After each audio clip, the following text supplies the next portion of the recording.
I had lived with my husband Daniel for over 25 years. To the outside world, we looked steady, even enviable. People envied the house, the vacations, the Sunday barbecues where Daniel grilled steaks while neighbors laughed on our porch. They never saw the subtle cracks, the sharp silences that cut deeper than words, the glances that lingered too long on his phone when he thought no one was watching. That evening was ordinary in every way except one. I came home with grocery bags digging into my wrists, the kitchen dim except for the faint glow of Daniel's phone lying unattended on the counter. He was upstairs in the shower. Steam curled down the staircase, but the phone remained there, screen lit, humming softly with a new notification.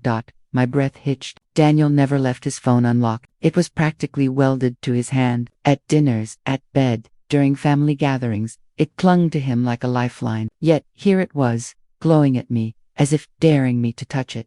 I placed the bags down slowly, heart thudding in my chest. I told myself not to look, that trust was sacred, that I had promised him long ago never to invade his privacy. But something in me whispered louder. A woman knows when something is wrong. That whisper had been nagging at me for months, and now it screamed. The message preview blinked. Can't wait to be in your arms tonight. She'll never know. My stomach lurched. My hands turned clammy, and for a moment I thought I might faint right there on the tiled floor. I touched the phone, as if it might burn me, and the screen opened without resistance. No password, no fingerprint, nothing. It felt like fate itself had handed me the truth. The conversation opened before me. Her name was saved as L, just a single letter, so casual, so practiced. The words that spilled out were not casual. They were charged, intimate, poisoned arrows aimed straight into my chest.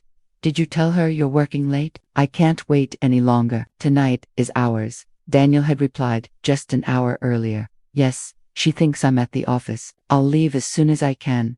My knees buckled, and I caught myself against the counter. My pulse roared in my ears. 25 years of marriage, 2 children, shared holidays, hospital visits, funerals, birthdays, every thread of our woven life unraveled in that single exchange. I wanted to drop the phone, smash it, run upstairs and scream until the walls crumbled. But something held me back. Instead of confronting him, I kept reading, as if each line would drive the knife deeper yet also expose the whole truth. Another message popped up as if she knew. I was there. I booked the suite under your name, room 307. I need you. The world tilted. My husband was not only unfaithful but brazen, arranging everything under his own name, confident in his deception. Did he think I was blind, that I was too old, too dull to notice? The shower upstairs shut off. My body froze. Water pipes groaned. Footsteps padded across the floorboards, and panic surged through me. I locked the phone and shoved it back onto the counter, racing to stuff groceries into cupboards as though nothing had happened.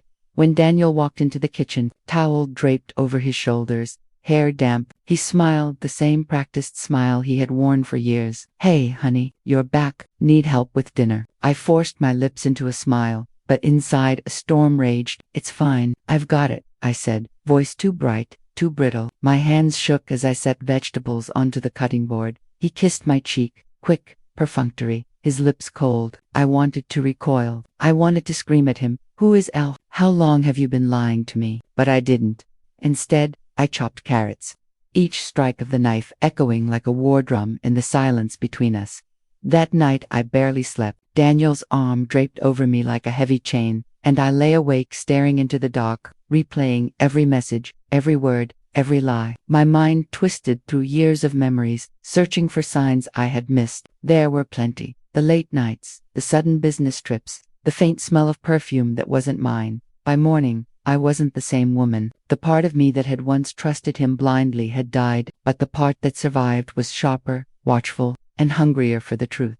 When Daniel left for work, briefcase in hand, phone once again glued to his pocket, I followed him. Not literally, not yet. I followed him with my thoughts, my suspicions, my new determination. If he thought I was blind, I would make him believe it, and while he lived his double life, I would gather every piece of evidence. The day stretched endlessly. I washed dishes, folded laundry, spoke to neighbors, all the while replaying those words. She'll never know. But I did know, and once I knew, nothing could make me unsee it. By late afternoon, I checked the hotel website. There it was, a reservation under his name. My hands shook as I clicked, confirmation glaring back at me like a neon betrayal. Room 37. He hadn't even bothered to hide it. That evening, when he claimed he would be working late again, I kissed him goodbye, acting the role of the dutiful wife one last time. The moment his car disappeared, I grabbed my coat, my keys, and drove straight to the hotel. The lobby smelled of polished wood and lilies, a place meant for luxury, not heartbreak. I walked to the desk, my voice steady though my heart pounded. Reservation, under Daniel Wright, room 37. Could you connect me? The clerk smiled politely, unaware of the battlefield behind my calm. Of course. Shall I ring the room? No, I said quickly. I'll go up.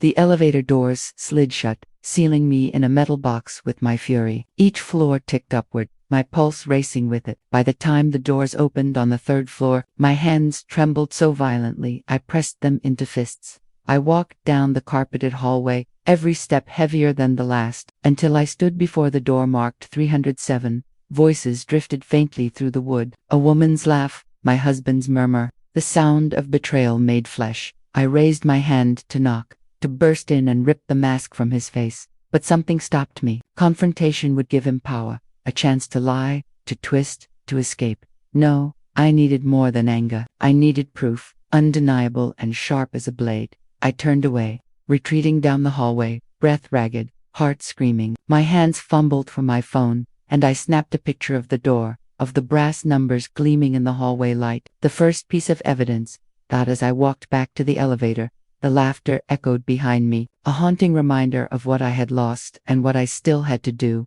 When I reached my car, I sat in silence, gripping the wheel until my knuckles turned white. Tears blurred my vision, but beneath them burned a fire I had never felt before. Daniel thought I was weak, predictable, blind. He was wrong. This was only the beginning. The morning after I had stood outside room 337, everything looked the same in my house, yet nothing felt the same. The sun rose, the kettle whistled. Daniel shuffled into the kitchen wearing his pressed suit and polished shoes, smiling like the loyal husband he pretended to be. He poured himself coffee and kissed me on the forehead as if the night before had not existed. I forced myself to look at him, really look. His tie was knotted neatly, his hair carefully combed, but his eyes carried a brightness I had not seen in years. It was not the glow of love for me. It was the thrill of deceit, the excitement of another woman waiting for him in a hotel room. I could still picture in painful detail. Big day at work, he said casually, stirring sugar into his mug. I might be late tonight again. Don't wait up. I smiled as if nothing in the world was wrong. Of course, I'll keep dinner warm. My voice was even, my face smooth, but inside I was screaming. When he left, I closed the door and pressed my back against it, my chest heaving as though I had been holding my breath since last night. The house felt colder, emptier, every corner whispered lies. I walked to the counter where his phone had betrayed him to me and stared at the clean surface, remembering the words, "She never know," but I did know, and knowledge was power. I had choices. I could confront him immediately, scream the truth into his face, demand explanations, but explanations would be worthless. He would twist, deny, gaslight, and make me feel like the mad one. No, if I wanted justice, if I wanted to expose him fully, I needed more than anger. I needed evidence strong enough to crush his mask and leave no room for denial. That day I made a decision. I would investigate my own husband. I started small. While folding laundry, I checked the pockets of his suits, receipts, notes, scraps of paper. Every detail mattered. Most pockets were empty, but one held a hotel receipt crumpled into a tight ball. My hands shook as I smoothed it out. It bore the same name, the same date, the same room number. Proof. I placed it carefully in a folder I had pulled from the office drawer. That folder would become my arsenal. The next step came from technology. Daniel was careless in one way. He synced his phone to the family laptop years ago and never disconnected it. I sat at the desk, the glow of the screen bathing my anxious face, and clicked into the messages. There it was, the same thread, the same L, pouring affection into his life while draining mine of meaning. I scrolled, heart pounding, reading weeks of exchanges, their secret jokes, their midnight promises, their future plans whispered in digital ink. One line froze me in place. Once everything is settled, it will just be us. No more hiding. Settled. It will just be us. No more hiding. Settled. What did that mean? Settled could mean divorce. It could mean financial maneuvering. It could mean something darker. I copied the messages into a hidden file, password protected, each keystroke a stab of betrayal. That evening, when Daniel returned home, I watched him more closely than ever. He ate the dinner I placed before him, praised the roast chicken, asked about my day. I answered calmly, but my eyes measured every twitch, every flicker, across his face. Was he nervous? No. He was too confident, too sure of himself. That was his weakness. After dinner he leaned back in his chair, stretched, and glanced at his phone. A small smile tugged at his lips. I recognized it instantly. The smile of a man receiving a message not from his wife, but from his secret lover. Long day? I asked, my voice soft, almost gentle. You know how it is, he replied. Deadlines, meetings, it never ends. I nodded, but inside my mind replayed the hotel receipt, the messages, the laughter behind room 37's door. His words were ashdot when he kissed me goodnight. I let him, though every fiber of my being wanted to turn away. Instead, I whispered, "Good night," and pretended to sleep. Hours later, I heard the faint buzz of his phone, the soft chuckle he tried to stifle, the sound of betrayal brushing against the dark. The next morning I acted as though nothing had changed, but I had already decided on my next step. I needed to know who Elle was. I drove to the hotel in daylight, a scarf wrapped around my neck, sunglasses shielding my face. At the front desk, I approached the clerk with practiced calm. "My husband stayed here recently," I said, voice laced with just enough warmth to mask the steel beneath. "Daniel Wright. Do you remember who checked in with him?" The clerk hesitated, glancing at the computer, then back at me. "I'm sorry, ma'am. We can't disclose guest information."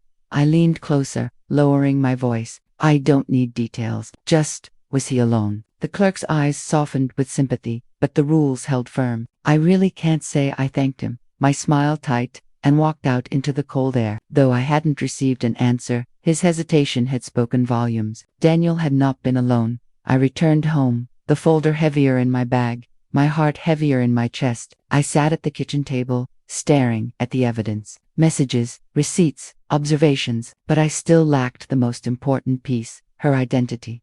That night, as Daniel showered, I crept into his study. His briefcase lay on the desk, and though every instinct screamed that he would notice, I opened it. Inside were contracts, spreadsheets, and a small envelope. Inside the envelope was a photograph. My breath caught. A woman with long dark hair, striking eyes, and a smile that glittered with triumph stared back at me. On the back of the photo was a scrawled note, "For when she's gone. Yours, Elle." The words burned into my mind. For when she's gone. I stumbled back, the photograph shaking in my hands. Gone. That was me. The wife. The obstacle. The one who had to be removed. This was no longer just an affair. This was a plan. The shower shut off upstairs. My time was gone. I slipped the photo back into the envelope, slid it into the briefcase, and closed it as carefully as I had found it. My heart pounded as if it might shatter my ribs. When Daniel entered the study, drying his hair, he found me sitting calmly at the desk with a book open before me. "Couldn't sleep?" he asked. "Just reading," I replied, my voice smooth, my smile practiced. He nodded, kissed my forehead, and walked away. I watched him go, the mask still intact, the lie still thick. But I knew now, I knew what he was planning, and I would not let him succeed. As I lay in bed that night, staring at the ceiling while he drifted into sleep beside me, one thought burned brighter than fear. I had become a target in my own home, and if Daniel thought I would go quietly, he had underestimated me. The smell of roasted chicken filled the house, a comforting scent that once meant family, safety, and togetherness. Tonight it was an illusion. I set the table with trembling hands, lining up the silverware with precision, trying to convince myself that order could exist in a world where everything felt like it was collapsing. The candles flickered in their holders, shadows dancing across the walls like silent judges waiting to pass sentence. I heard the car door slam outside and braced myself. Mark walked in, his jacket slung over one shoulder, his phone still glued to his hand as though it was a lifeline. He barely looked at me before tossing his keys onto the counter. For a second, I stared at him, memorizing his every movement, searching for cracks in the facade of the man I thought I knew. "Dinner's ready," I said, my voice steadier than I felt. He nodded without speaking, sliding his phone into his pocket like it held secrets too dangerous to be exposed under the light of our kitchen. We sat down. The silence was sharp, cutting through the sound of forks scraping against plates. I watched him take bite after bite, every movement rehearsed. every glance carefully controlled. It was as if we were strangers forced into a performance we no longer wanted to play. Finally, I set my fork down. "Mark," I began, "we need to talk." His hand froze midair, fork hovering above the plate. "About what?" he asked, his tone too casual, too dismissive, like he had rehearsed this answer 1,000 times. "The message," I said. My chest tightened as the words left my lips. "The one I read." His fork clattered against the plate. His eyes lifted to mine, hard and calculating. "You went through my phone?" he asked, his voice low and sharp. I held his gaze. "You left it unlocked. I didn't have to go through anything. It was right there, waiting for me." He pushed his plate away, leaning back in his chair as though the distance between us could save him. "You're overreacting," he said. "It was nothing, just a misunderstanding." The words felt like acid burning through the fragile trust that once lived between us. "Nothing. She wrote about how she misses the way you hold her. She wrote about how she feels more like your wife than I do." Mark's jaw tightened, his eyes flickered, and for the first time, I saw fear there. "You don't know the whole story," he muttered. "Then tell me the story," I demanded, my voice shaking but fierce, "because, from where I'm sitting, it looks like betrayal."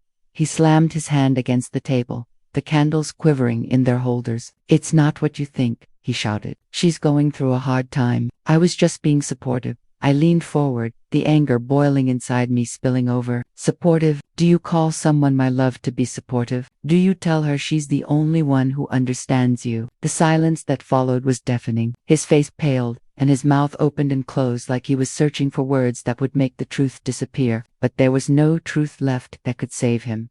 "You think I don't notice how distant you've been?" I continued, my voice raw. "You think I don't see the way you guard your phone like it's a weapon? The late nights at work, the sudden trips, the excuses? I see it all, Mark." I just didn't want to believe it. He stood abruptly, his chair scraping across the floor. "You're twisting this," he said, his voice shaking. "You're making it something it's not." I rose too, my hands gripping the edge of the table until my knuckles turned white. "Then make me believe otherwise. Look me in the eyes and tell me you're not betraying me. Tell me this woman means nothing to you." His mouth opened, but no words came out. His silence was louder than any confession. The tears I had been holding back finally spilled, hot and unrelenting. "You can't, can you?" I whispered. He turned away, pacing the room like a trapped animal. "You don't understand," he muttered, his voice breaking. She needed me. She was alone. Her husband, I repeated, my voice cracking with disbelief. "So you comforted her by pretending to be hers, by destroying your own marriage in the process." His head dropped into his hands. For the first time, he looked smaller, broken even, but my sympathy was drowned by the tidal wave of betrayal. I stepped closer, my words sharp enough to cut. "You had a choice, Mark, and you chose her. Don't stand here and tell me it was about kindness or support. You betrayed me. You betrayed us." He didn't respond. The silence was an answer I didn't want but couldn't ignore. The dinner sat forgotten between us, the roasted chicken growing cold, untouched, like a symbol of everything wasted. Finally, I spoke again, my voice steady now, anchored in resolve. "I deserve the truth. If you won't give it to me, I'll find it myself." His head shot up, eyes wide. "What does that mean?" "It means I'm done living in your lies," I said. "If you won't be honest with me, I'll uncover every secret you're hiding, every message, every meeting, every moment you thought you could keep from me." For the first time, fear flickered across his face. Not the fear of being caught, but the fear of losing control. He stepped toward me, his hand reaching out as if to grab mine, but I pulled back. "Don't," I warned. "You don't get to touch me after this." The room fell into silence once again, the weight of unspoken truths pressing down on us both.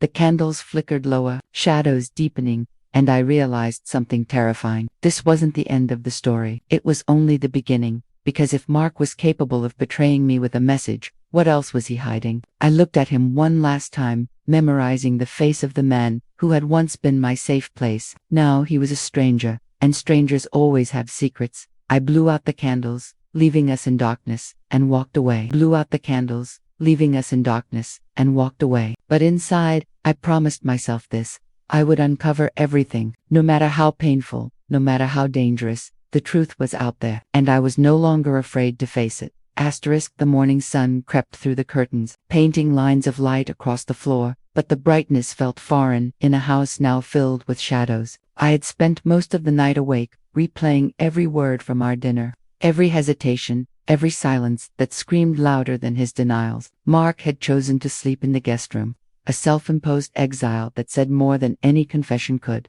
I sat at the kitchen table, a steaming mug of coffee untouched in front of me, when the sound of his footsteps broke the silence. He appeared in the doorway, his hair tousled, his shirt wrinkled, but his eyes still sharp, calculating. He didn't speak, and neither did I. The tension between us was thick, unrelenting. Finally, he cleared his throat. "I have to leave early today. Work," he muttered, avoiding my gaze. I let out a bitter laugh. "Work? Is that what we're calling it now?" His jaw tightened, and he didn't answer. He grabbed his keys and phone, the phone that had betrayed us both, and headed for the door. I followed him with my eyes, memorizing every movement. When the door shut behind him, the house felt colder, emptier. I stared at his untouched cup of coffee on the counter. Something inside me snapped. I couldn't sit here, waiting, doubting, drowning in his lies. I needed the truth, and I needed it now. I grabbed my coat and purse, my mind set. There was only one place to start, his office. The drive felt endless, the city blurring past as my thoughts consumed me. When I finally pulled into the parking lot of his sleek downtown building, my hands trembled against the steering wheel. I had never been here before. Mark always said it was better if I didn't visit, that it would distract him. At the time, I believed him. Now, I saw the warning signs for what they were. I stepped inside the lobby, my heels clicking against the marble floor. The receptionist looked up, her polite smile faltering slightly when I introduced myself. "I'm here to see Mark," I said, keeping my voice calm. She hesitated before responding. "I'm sorry, he just left for a client meeting." My stomach twisted. Left? Already? I had just seen him minutes ago. "Do you know where he went?" I asked. The receptionist's eyes darted nervously. "I'm not sure." He didn't say. Her hesitation was telling. She knew something. They all did. I turned and walked out before she could say more. My chest burned with frustration. He was covering his tracks carefully, but not carefully enough. Back in my car, I sat gripping the steering wheel, my thoughts spiraling. If he wasn't at work, then where was he going? Who was he meeting? I remembered the message, the way she wrote, the intimacy, the urgency. Whoever she wasn't just a passing distraction. She was woven into his daily life, hidden in plain sight. I took a deep breath and made a decision that felt both reckless and necessary. I was going to follow him. For days, I tracked his movements. At first, it was routine, work, gym, home. But then, the patterns shifted. Late-night detours, sudden errands, hours unaccounted for. One evening, I saw it. His car parked outside a quiet cafe on the edge of town. I pulled into a space across the street, my heart pounding so loudly I could barely hear the world around me. Through the window, I saw him, and he wasn't alone. She sat across from him, her hand resting lightly on his wrist as he leaned in, speaking words I couldn't hear but could imagine all too well. She was younger than me, her hair falling in waves over her shoulders, her smile radiant in a way that made my stomach twist. I gripped the steering wheel, nails digging into the leather. Every laugh they shared, every glance, every touch was a dagger. The betrayal wasn't hidden in shadows anymore. It was right there, in the open. And I was the invisible witness to my own undoing. Mark reached across the table, brushing a strand of hair from her face with a tenderness that once belonged to me. My vision blurred with tears, but I refused to look away. I needed to see it. I needed proof, no matter how much it destroyed me.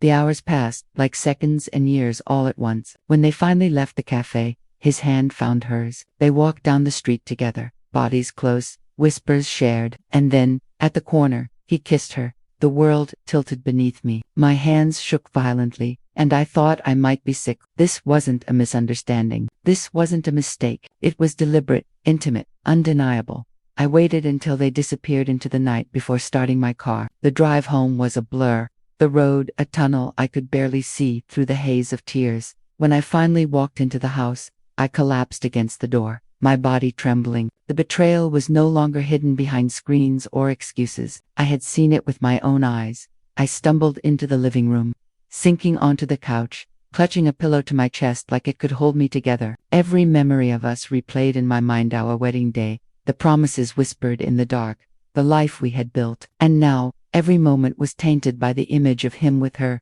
The hours dragged on. At midnight, I heard the door open. Mark walked in, his face calm, his shirt freshly pressed as though he had been at some respectable event. He looked at me, startled to see me awake. "You're still up?" he asked, his tone light, casual, a mask that made my stomach churn.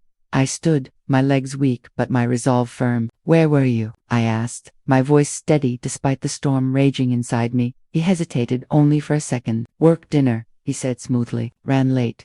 I stared at him, the image of his lips on hers flashing in my mind. "Work dinner," I repeated slowly. "Yes," he replied, his smile thin, his eyes watchful. "Why?" I stepped closer, my hands trembling but my voice like steel. "Because I saw you. I saw you with her." His face drained of color. For the first time, the mask cracked. "You're lying," he said, but the words lacked conviction. "I followed you," I said firmly. "I saw you at the cafe. I saw the way you looked at her. I saw you kiss her." The silence that followed was brutal. His eyes darted, searching for an escape, but there was none. The truth was out, and it hung between us like a weapon. Finally, he spoke, his voice low, almost pleading. "It's not what you think." The words were pathetic, insulting. Rage boiled inside me. "Stop insulting me with your lies," I shouted. "I saw it with my own eyes. There is no excuse, no explanation, no misunderstanding. You betrayed me, Mark. You chose her." His shoulders slumped, his eyes falling to the floor. For the first time, he didn't try to fight it. He didn't deny it. He simply stood there, guilty and exposed. And in that moment, I realized something terrifying. This wasn't just an affair. It was something deeper, darker, because the look in his eyes wasn't just guilt, it was fear. The silence after my words was heavier than thunder. Mark stood frozen near the doorway, his keys still in his hand, his body stiff like he had been caught in a spotlight with no escape. His face was pale, but his eyes flickered with something I had never seen before. It wasn't just guilt. It wasn't just shame. It was fear. I stepped closer, my fists clenched at my sides. "Who is she?" I demanded, my voice sharp enough to cut through the thick air. He didn't answer. His mouth opened and closed, searching for words, but none came. The silence was worse than any confession. "Tell me her name," I pressed, my chest heaving. "Look me in the eyes and tell me who she is." Finally, he spoke, his voice barely above a whisper. "You don't want to know." I laughed bitterly, the sound hollow. "Don't you dare decide what I want to know. You already decided enough for me when you betrayed me. Say her name." He hesitated, and for a moment, I thought he would bolt for the door. Then he whispered it, a name that meant nothing to me, a stranger's name, yet one that instantly felt like a curse. "Rachel." The name burned in my ears, etching itself into my mind like a wound that would never heal. "Rachel," I repeated, my voice trembling. "How long, Mark? How long have you been with her?" His eyes darted to the floor. "Months," he admitted, the word dropping like a stone into the silence. My stomach twisted. Months, that meant birthdays, holidays, nights. I thought we were together, while in reality, he had been splitting his life between me and her. I took a step back, the betrayal suffocating me. "You brought her into our lives without me even knowing. Every time you came home late, every time you said you were tired, you were giving yourself to her." He tried to speak, but I cut him off, my voice rising. "Was she at our anniversary dinner? Did you text her while you sat across from me pretending to celebrate us? Did you sneak away to call her when I was asleep next to you?" Mark's silence was confirmation enough. The rage inside me boiled over. I grabbed the nearest object, a framed photo of us on our wedding day, and hurled it across the room. It shattered against the wall, the glass exploding into shards that scattered across the floor like the pieces of my broken trust. "Answer me," I screamed, my voice raw, shaking the walls. His eyes widened, and for a moment I thought he would fight back. But instead, he sagged against the wall, his voice heavy with defeat. "Yes," he admitted. "I messaged her during dinner. I called her when you were asleep. I lied to you more times than I can count." The words pierced through me like knives. Every detail was another cut, another wound. My chest ached, my breathing ragged, but beneath the pain was something stronger. Resolve. Ragged, but beneath the pain was something stronger. Resolve. "Why?" I asked, my voice quieter now but sharper than ever. "Why her? Why not me? Was I not enough?" He shook his head frantically. "It's not like that. You are enough. You've always been enough. She was just there." She listened in ways I didn't expect. It started small, and then it grew. "I didn't mean for it to happen." I stared at him, my hands trembling. You didn't mean for it to happen. You kissed her. You touched her. You told her things you should have only told me. That doesn't happen by accident, Mark. That happens by choice. His shoulders slumped. He had no defense left. I stepped closer, my voice steady despite the storm inside me. Do you love her? The pause was unbearable. His lips trembled, his eyes filled with conflict, but in the end, his silence was the answer I dreaded most. Tears welled in my eyes, but I refused to let them fall. You love her, I whispered, the words tasting like poison. He didn't deny it. My body shook as I backed away from him, each step heavier than the last. You stood in front of me on our wedding day and promised me forever. You swore to protect me, to cherish me, to be faithful to me. And now, you're standing here. Too much of a coward to even deny that you love someone else.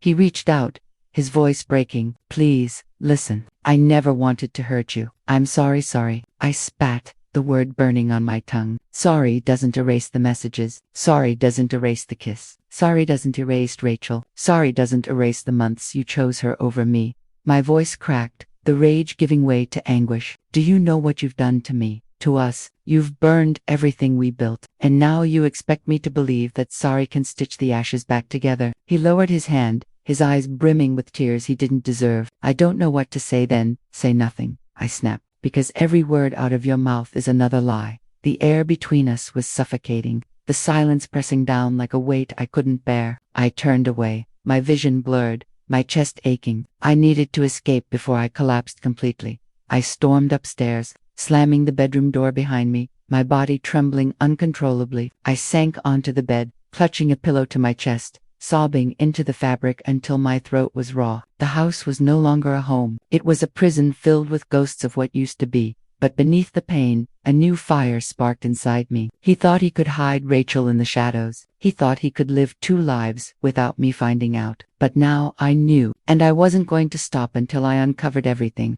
I pulled myself together, wiping the tears from my cheeks, my hands shaking as I grabbed my laptop. If Mark wouldn't tell me the truth, I would find it myself. I opened his email, his social media accounts, his calendar. Every message, every detail, every breadcrumb would lead me closer to the truth he thought he could bury. Hours passed, my eyes burning from the screen, my heart racing with every discovery. There were patterns, late-night calls, coded messages, meetings that didn't align with his so-called work schedule. Rachel wasn't just a fling. She was part of something bigger, something deeper. And then I found it. An email hidden in his archives, sent weeks ago. The subject line was simple. Tonight. I clicked it open, my breath catching in my throat. The message was short but devastating. I can't stop thinking about you. Tonight will be ours. She'll never know. The timestamp was the night of our anniversary. The night he looked me in the eyes across the candlelit table and told me I was the only woman he'd ever loved. The screen blurred as tears filled my eyes. My hands trembled, fury and heartbreak colliding in a storm I could barely contain. He had lied to me while holding my hand, lied while making promises, lied while the ink of our shared life was still wet. I closed the laptop, my chest heaving. This was more than betrayal. This was war. I lay back on the bed, staring at the ceiling, my mind racing with possibilities. He thought he was in control. He thought I was blind. But he was wrong. Because now I had proof, and I was going to use it. The next time Mark looked into my eyes, he wouldn't see the woman he had deceived. He would see the woman who knew the truth, and I was ready to bring his secrets crashing down. The house was silent. But inside me, storms raged louder than thunder. My hands trembled as I paced the bedroom floor, the evidence I had uncovered burning in my mind. Every lie, every message, every moment of deceit was now a weapon in my hands. For the first time since this nightmare began, I didn't feel powerless. I felt dangerous. I heard the door downstairs creak open. Mark was home. The sound of his footsteps echoed up the staircase, steady and confident, as if nothing had changed, as if he wasn't walking into a battlefield where I held the arsenal of truth. When he appeared in the doorway, his eyes landed on me instantly. He seemed startled by the intensity of my stare, like he knew before I even spoke that something had shifted. We need to talk, I said, my voice cold, steady, unshakable. He froze, keys still in his hand. About what? He asked cautiously. About this. I opened the laptop on the bed and turned the screen toward him. The email glowed in the dim light, the words sharp enough to slice through the silence. I can't stop thinking about you. Tonight will be ours. She'll never know. Mark's face drained of color. His lips parted, but no words came. He stumbled forward, staring at the screen like it was a bomb about to detonate. Do you know what night this was? I asked, my voice low but laced with venom. It was our anniversary. You were telling her she would have you that night while you were sitting across from me, holding my hand, telling me I was your only love. His chest rose and fell rapidly. It's not what it looks like, he whispered, the same pathetic defense he always used. I slammed the laptop shut, the sound making him flinch. Stop insulting me. I am done listening to your excuses. I have proof now. You can't lie your way out of this. He ran a hand through his hair, pacing the room like a trapped animal. You don't understand. I was confused. I didn't mean for it to get this far. Confused, I repeated, my voice cracking with fury. You weren't confused when you kissed her. You weren't confused when you told her you loved her. You weren't confused when you snuck out on our anniversary. You were deliberate, Mark. Every step you took, every lie you told, every moment you gave her instead of me, was deliberate. He stopped pacing, his eyes filling with something between rage and desperation. What do you want me to say? That I made a mistake? That I regret it? Fine, I do, but it doesn't erase what happened. I stepped closer, my eyes locked on his. You're right, it doesn't erase it. Nothing ever will. And now you're going to face the consequences. His eyes widened. Consequences? Yes, I said firmly. You don't get to destroy me and walk away unscathed. Not anymore. He opened his mouth to argue, but I cut him off. I saw you, Mark. I followed you. I watched you touch her, kiss her, smile at her, like she was your world. I let you lie to my face that same night, but no more. I will not be your fool any longer. His shoulders slumped, his body deflated, as if the weight of the truth had finally crushed him. What are you going to do? He asked quietly. I looked at him, my chest heaving, my mind racing with possibilities. Divorce, exposure, retribution. The options burned in my mind like flames. What I'm going to do, I said slowly, deliberately, is take back my life. You don't control me anymore. Your lies don't bind me anymore. From this moment on, the power is mine. His jaw clenched, his fists tightening at his sides. You can't just destroy everything we built because of one mistake. One mistake, I shouted, my voice rising with the force of years of betrayal. This wasn't one mistake, Mark. This was months of deceit, months of betrayal, months of choosing her over me. You destroyed everything we built the moment you let her into our lives. The room trembled with my words, the weight of the truth crushing the fragile illusion he had tried to maintain. For a long moment, neither of us spoke. Then, without another word, he turned and left the room. His footsteps thundered down the stairs, the door slamming shut behind him. I collapsed onto the bed, my body shaking, but my heart steady. For the first time, I wasn't the broken one. He was. The hours passed, the night stretching on endlessly, but I didn't sleep. I sat in the dark, plotting, planning, preparing. If he thought I would crumble, he was wrong. I was stronger than he realized. When morning came, I was ready. I gathered documents, bank statements, emails, photos, every piece of evidence that proved his betrayal. I built a fortress of truth, and I was going to use it to dismantle the lies he had constructed. By the time he returned, his face weary, his eyes hollow, I was waiting for him. The pile of evidence sat on the table between us like a mountain he could never climb. He stopped in his tracks, his face pale. What is all this? This, I said coldly, is the truth. The truth you thought you could hide from me. The truth you thought I would never find. But I did, and now it's mine to use. He swallowed hard, his hands trembling. What are you going to do with it? I leaned forward, my voice steady, sharp. That depends on you. You can tell me everything, every detail, every secret, every law. I take this to the world, to your friends, your family, your colleagues. I will make sure everyone knows who you really are. His eyes widened with terror. You wouldn't try me, I snapped. He sank into a chair, burying his face in his hands. For the first time, I saw him not as the man I had loved, but as the coward he truly was. And in that moment, I knew I had won. But victory didn't taste sweet. It tasted bitter, like ashes on my tongue, because no matter how much power I had reclaimed, nothing could erase the truth.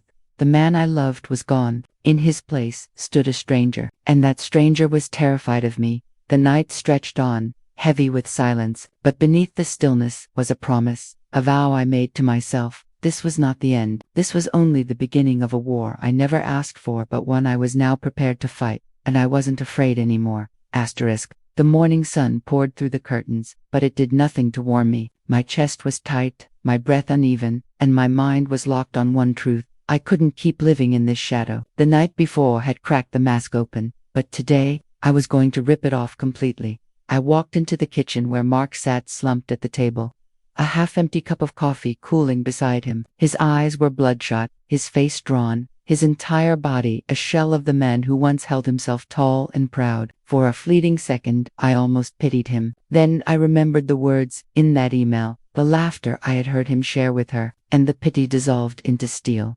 "You're going to talk?" I said, my voice cutting through the air like a blade. He lifted his head slowly, his jaw tightening. "I told you everything already." "You told me nothing," I shot back. "You think muttering about being confused and calling it a mistake is the truth. No, the truth is what I saw with my own eyes. The truth is written in those messages. The truth is what you owe me, and you're going to give it today." His hands curled into fists on the table. "What do you want from me? To bleed out every memory, every secret? Would that make you feel better?" "Yes," I said firmly. "It would, because right now, you've poisoned this house with lies, and I will not live in poison anymore." He stared at me, his eyes flickering with anger, but beneath it was fear. I could see it. He was cornered, and he knew it.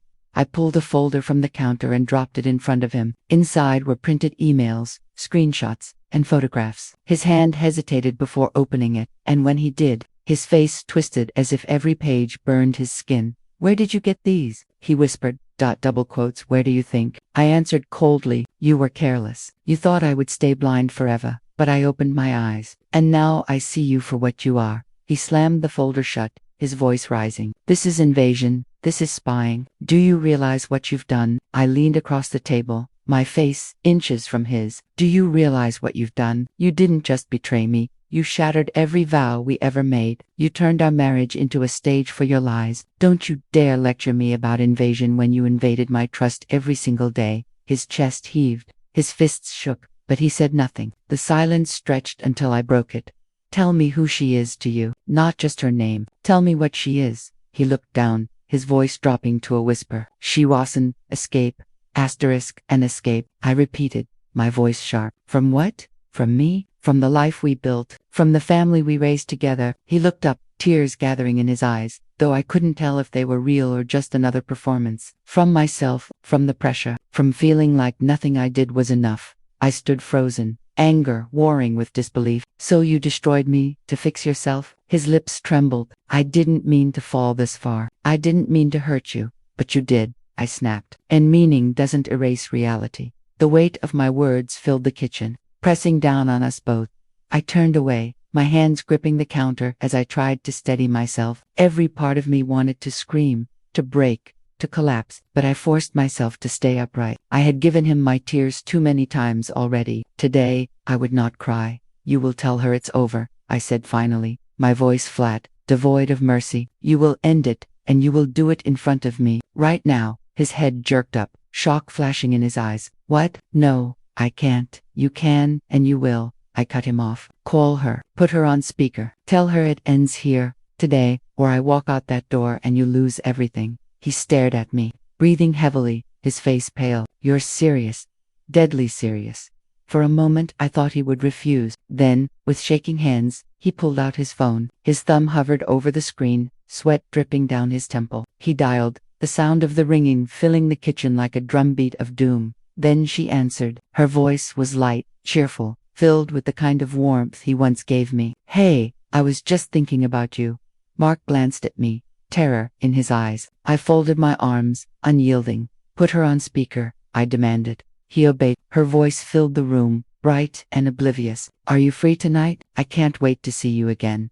I stared at him, my eyes burning with fire. "Do it." Mark's throat worked as he swallowed hard. "I can't see you anymore."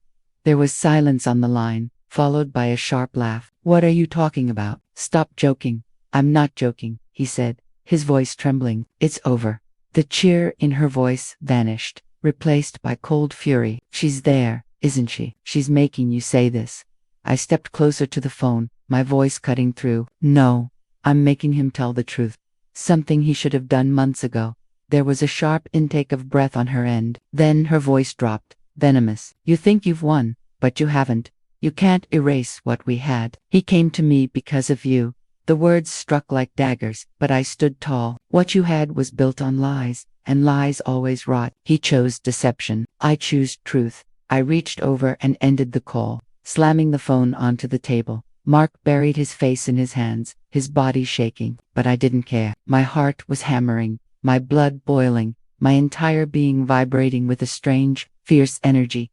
For the first time, the other woman's voice wasn't a ghost haunting my nights. I had faced her, I had spoken, and I had cut the cord. But as I stood there, staring at the man who had once been my everything, I realized something even more powerful. It wasn't about him ending it with her. It wasn't about forcing him to choose me. It was about me choosing myself. And in that moment, I knew the war was far from over. But I also knew I would no longer fight it on my knees.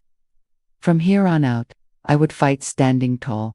The house was quiet, but it was not peace. It was the kind of silence that comes after a storm has torn through, leaving wreckage behind. I walked through the living room, my footsteps echoing on the hardwood floor. Every picture frame on the walls mocked me, smiling faces, vacations, anniversaries, holidays. They were lies captured in glossy paper, frozen moments that no longer belonged to me. I stopped in front of one. It was our wedding day. Mark had his arm wrapped around me, his grin wide, his eyes bright with promise. I touched the glass, my fingers trembling. That man was gone. Or maybe he had never truly existed. Maybe the man in that picture was just a mask he wore until he found someone else to hold behind my back. That sound of footsteps behind me pulled me from my thoughts. Mark stood there, looking exhausted, his shoulders slumped, his eyes searched mine, desperate, pleading. You made me humiliate myself in front of her, he said, his voice hoarse. I turned slowly, meeting his gaze with ice. No, Mark. I made you face the truth. You humiliated yourself the moment you betrayed me. Yesterday, last week, months ago. Every time you lied to my face, you humiliated yourself. He flinched as if I had struck him. I took a step closer, my voice low but steady. And do not dare make me the villain in this. You built this prison. You locked us in. I am just tearing down the bars. His lips parted, but no words came. Instead, he sank into the armchair, burying his face in his hands. For a long moment, I just watched him. A part of me wanted to reach out, to comfort the broken man sitting there. But another part, stronger now, told me he wasn't broken. He was just revealed. The mask had fallen, and what sat before me was the truth. I turned away, heading for the hallway. His voice stopped me. What happens now? I froze. The question hung heavy in the air, echoing in my mind. What happens now? I had no answer. I went upstairs and stood in front of the bathroom mirror. My reflection stared back at me, pale skin, dark circles under my eyes, lips pressed tight. I barely recognized the woman in front of me. She was thinner, harder, older, but in her eyes, there was something new.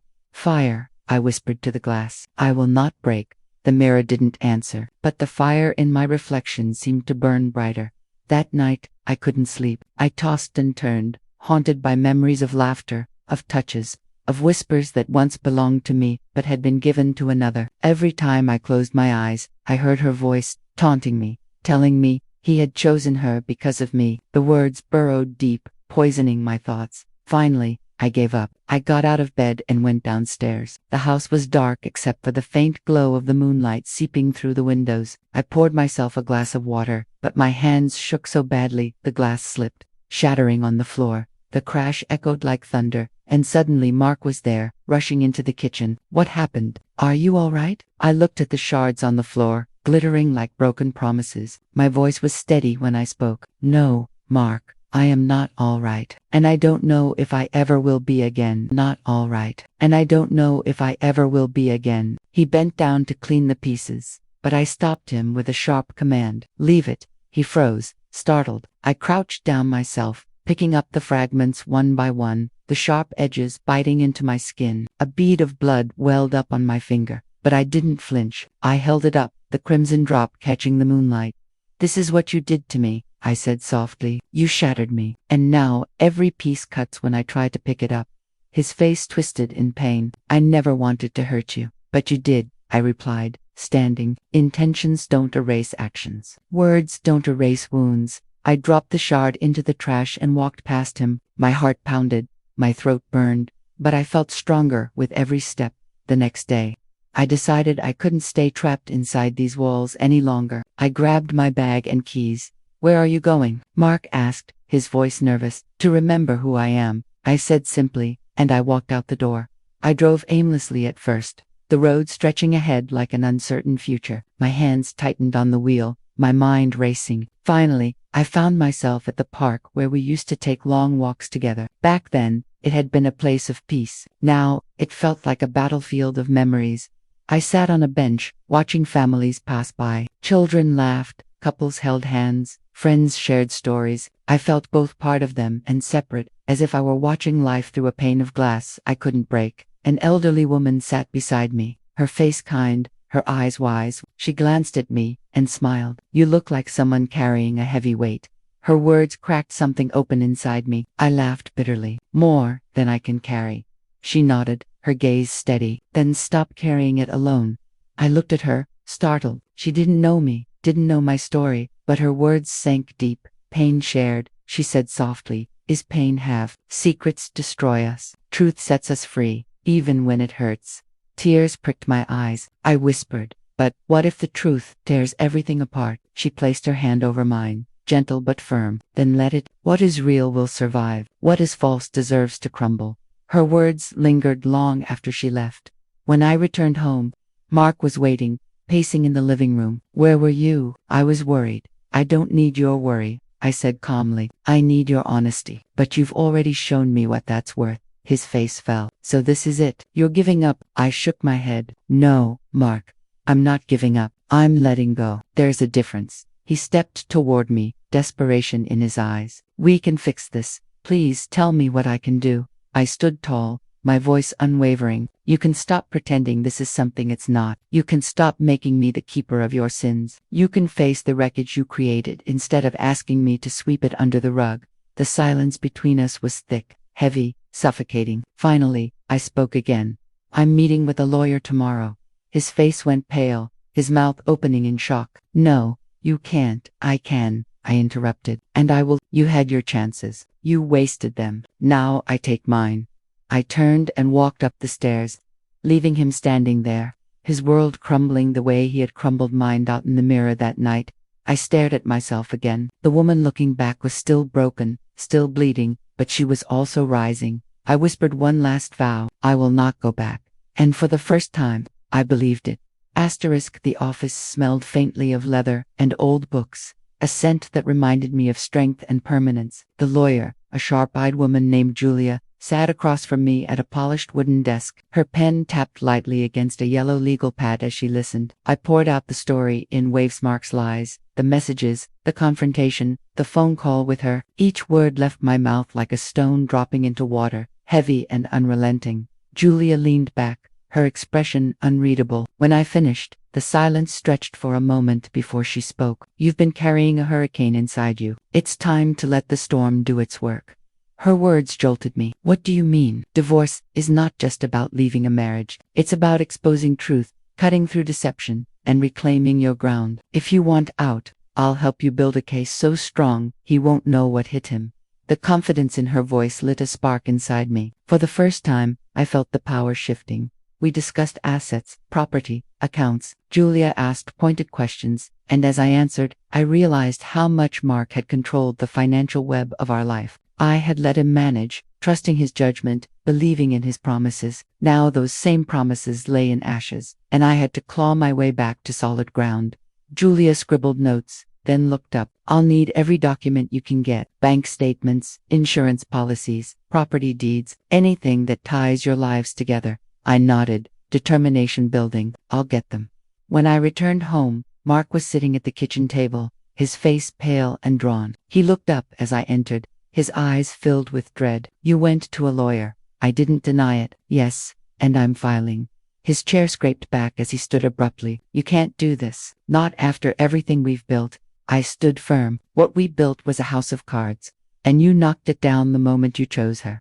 His voice rose, trembling with anger. "You're going to ruin me." I met his fury with steel. "No, Mark, you ruined yourself." The argument that followed was a firestorm. His words were daggers, mine were shields. He accused, I countered. He pleaded, I refused. The house shook with the force of our voices. Years of resentment and betrayal erupting in a war no one could win. Finally, I turned away, my chest heaving. "I will not be your victim anymore. This ends now." I locked myself in the bedroom, my body trembling, my heart pounding. For a moment, fear tried to creep in, fear of what life would be without him, fear of the unknown future. But then I remembered Julia's words, "Reclaim your ground," and I knew fear had no place here anymore. The next morning, I began my search. Drawers, cabinets, files. I combed through every corner of the house, collecting evidence of the life we had shared. The deeper I dug, the more I uncovered hidden credit cards, secret bank transfers, insurance documents I had never seen. Each discovery was another nail in the coffin of trust. At one point, I found a folder tucked behind a stack of old magazines. Inside were pictures of him with her, smiling, holding hands, their bodies pressed close in places I recognized, places that were supposed to be ours. My stomach twisted, my vision blurred, but I forced myself to keep looking. On the back of one photo, in her handwriting, were the words, "Are forever."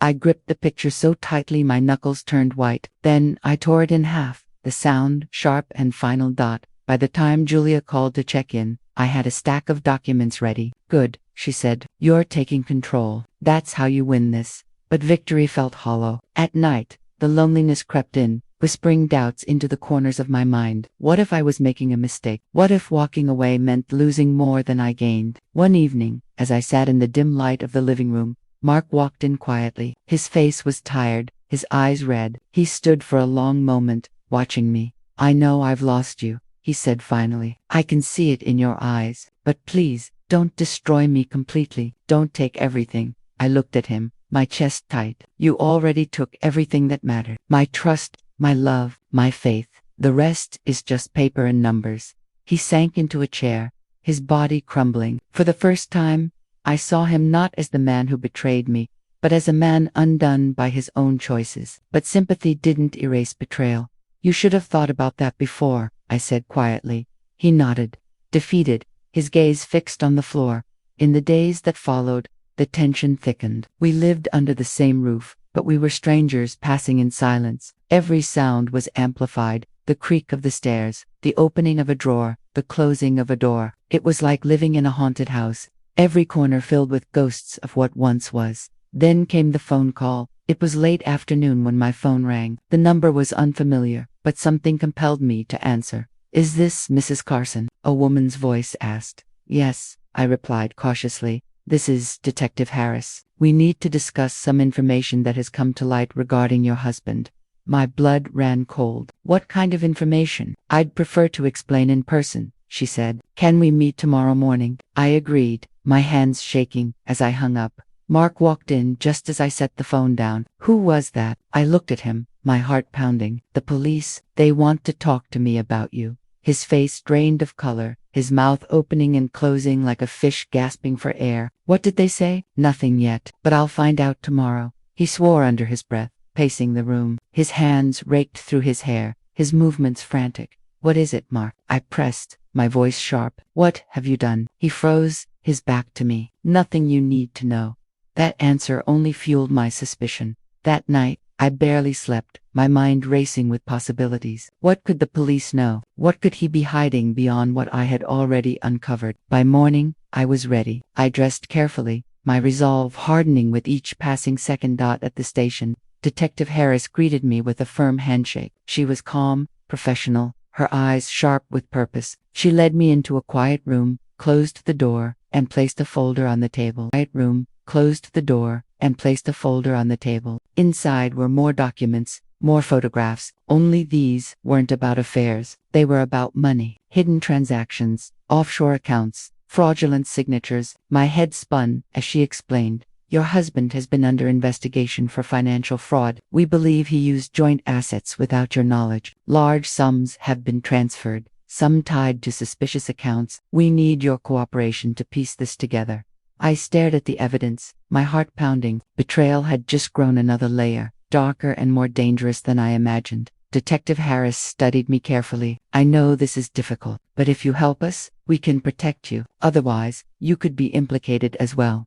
The room tilted, my breath catching. Implicated, but I didn't. I know, she interrupted gently. But on paper, you're connected. The sooner we act, the better. I sat back, my mind reeling. The ground beneath me was crumbling yet again. Mark hadn't just betrayed me with another woman. He had betrayed me with crimes that could drag me down with him. And as I left the station, clutching the folder of evidence, one thought burned in my mind. The man I had once loved was no longer just a liar. He was a danger. The silence that followed my husband's confession hung in the room like a heavy fog. I could hear nothing but the thudding of my own heart, each beat echoing through my chest with brutal clarity. He had finally admitted what I had long feared, the truth spilling from his mouth in a trembling whisper that confirmed everything the message had revealed. His betrayal was no longer hidden behind locked phones and excuses. It was alive, it was real, and it was staring me in the face. I looked at him.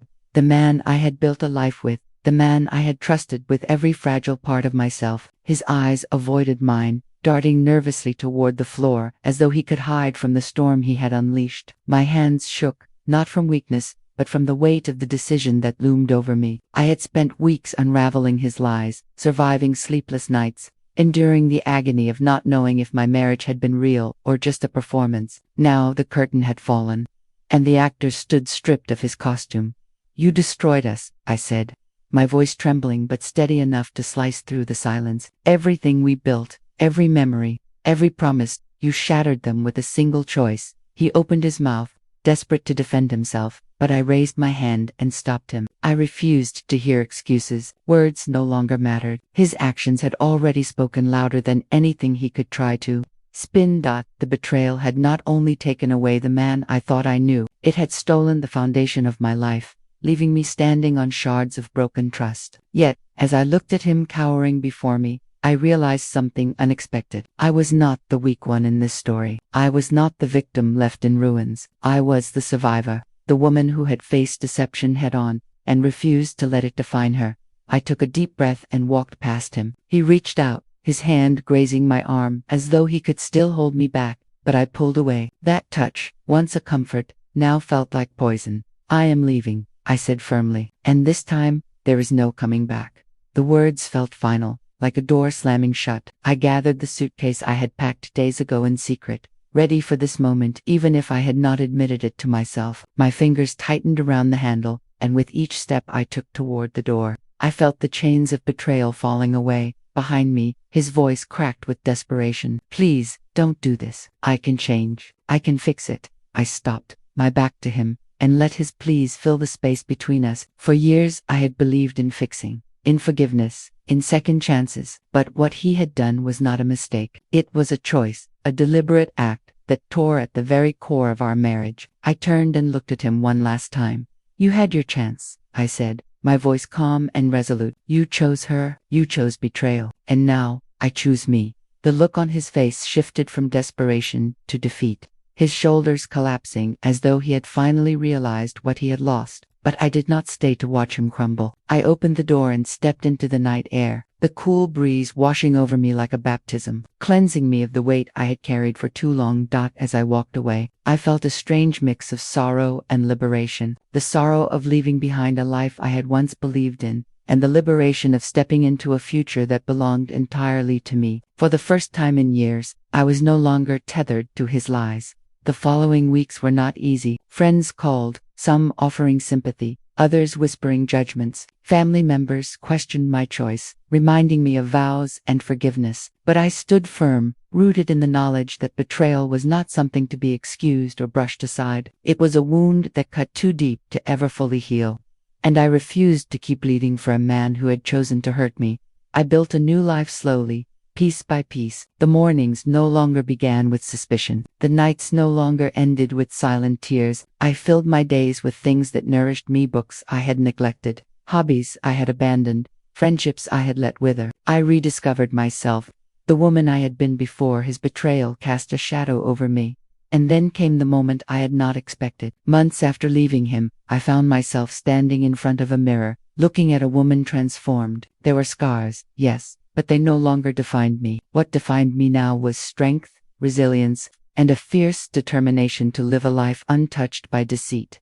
One evening, as I sipped tea by the window, I received a message on my phone. My hands froze when I saw his name. For a moment, the old ache threatened to rise again, but I steadied myself and opened it. The message was short. "I'm sorry. I lost the best thing I ever had." I stared at the words, feeling nothing. No anger, no longing, no pain, just emptiness where his power over me had once lived. I deleted the message without replying. His regret was his burden to carry, not mine, because I had already made peace with the truth. His betrayal had broken our marriage, but it had not broken me. Instead, it had set me free.